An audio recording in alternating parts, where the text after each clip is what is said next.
We all go through life learning and growing using the unique life lessons that are thrown at us. But each personality type ends up learning a few difficult lessons in their lifetime that are unique to their character trait. Today, we're going to be talking about the 5 harsh lessons that all INFJs learn in life and why they're so important. Welcome back, Psycho. Before we get into the video, have you liked and subscribed to our channel? Go ahead, and be sure to click the notification bell while you're there so you never miss a video. Alright, let's get right into it, starting with number 1. INFJs aren't the only ones with intuitions. There's no doubt that the INFJ personality type is known for their strong intuitive abilities. In fact, most friends and family of an INFJ will go to them for advice or an alternative perspective on a situation because they know the accuracy of their insights. However, there comes a time in every INFJ's life when they need to take a step back and realize that everyone has some level of intuitive abilities, and sometimes they need to allow people to utilize their own judgment. In fact, sometimes all that trust and accuracy of an INFJ's intuitive strengths can even get to their heads after a while, resulting in negative feelings when someone else have picked up on things that an INFJ overlooked. Although it's rare, there are times when someone else might actually have a better handle on a person or situation than this highly empathetic type. And in those times particularly, it can be extremely challenging for an INFJ to let someone else take the reins. This lesson is especially important for an INFJ to reflect on when they feel overloaded with obligation and responsibilities that they've taken on. INFJ burnout is no fun, and when this type can comfortably allow other people to use their own intuition rather than being relied on, INFJs realize that boundary settings doesn't have to be as difficult as it may seem. Plus, an INFJ's intuition is only on point when they have the mental energy to fuel it, meaning it shouldn't be on display for every passing stranger to utilize to their advantage. Number 2. Tough love isn't always the solution. Highly empathetic yet also extremely logical, every INFJ eventually learns when tough love is the solution and also when it's not. INFJs are on a mission to get themselves and everyone else from point A to point B as easily and painlessly as possible, and they usually call on their intuitive logic for the directions. They want everyone to evolve into the best version of themselves, and sometimes people need a stern push into the right direction. Yet other times, this tough love can only make matters worse. Of course, INFJs love very deeply and can feel the pain of others from a mile away. But when it comes to actually lending advice, sometimes they resort to pure logic and strategy. Instead of using their empathetic nature by just lending an ear to listen or a shoulder to cry on, INFJs take other people's struggles as a mission that needs to be fixed. They resort to mentally siphoning through all the possible outcomes of certain actions that can be taken because they so desperately want to remove the pain and suffering of others. So, although it comes from a good place, sometimes this logical advice can come off as being a little too pushy, too stern, or even unempathetic, especially when helping other feeler types. INFJs soon realize that they've missed out on chances where people turn to them for their heart rather than their intellect. Yet they can use this realization to decipher whether they're being called on for their heart or their heads for future situations.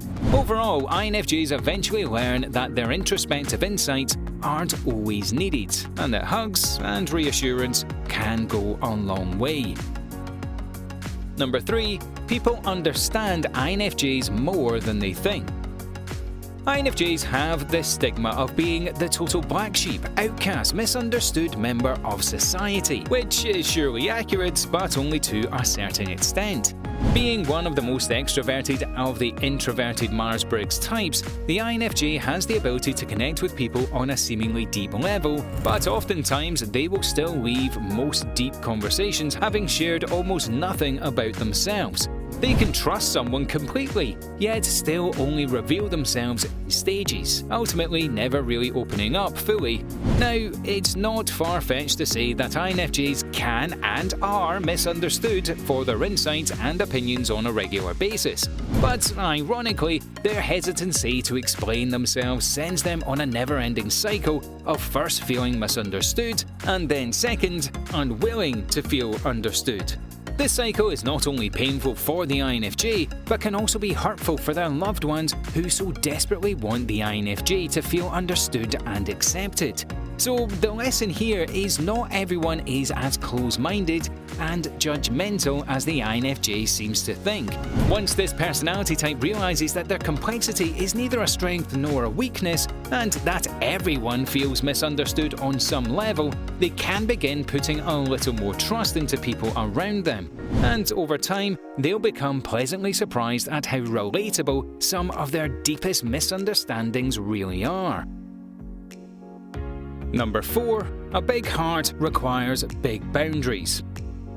Luckily, and unfortunately, this is one of the difficult INFJ lessons that comes sooner rather than later for most people with this personality type. INFJs love deeply and are fully capable of loving without limits, but to realize that the love they have for themselves should come above all else can make the world of difference for this highly empathetic type. Although it can be difficult to admit, most INFJs can think of a few times in their lives where the things they did in the name of love actually ended up causing more harm than good. A clear example of this would be overstaying their stay within a toxic relationship.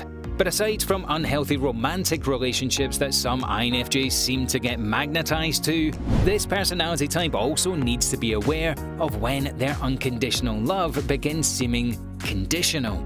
INFJs need to learn to set boundaries around their intense fairy tale perspectives of romantic love. This imaginative type can easily base their love off of the ideal person they picture in their heads rather than the actual person standing right in front of them. INFJs have to realize that just because they have the desire to go all out when it comes to romantic connections, not everyone functions the same way. And that doesn't mean they feel any less affectionate towards them. In the end, INFJs aren't as equipped to receiving as they are to giving away. And this character trait shouldn't get in the way of a proper love connection because of societal expectations of how romance should be displayed. And number 5, not everyone needs or wants to be fixed. People are not projects. This last harsh life lesson is as simple as that. But for the one-man rescue team, the INFJ, it's not as simple as it may seem.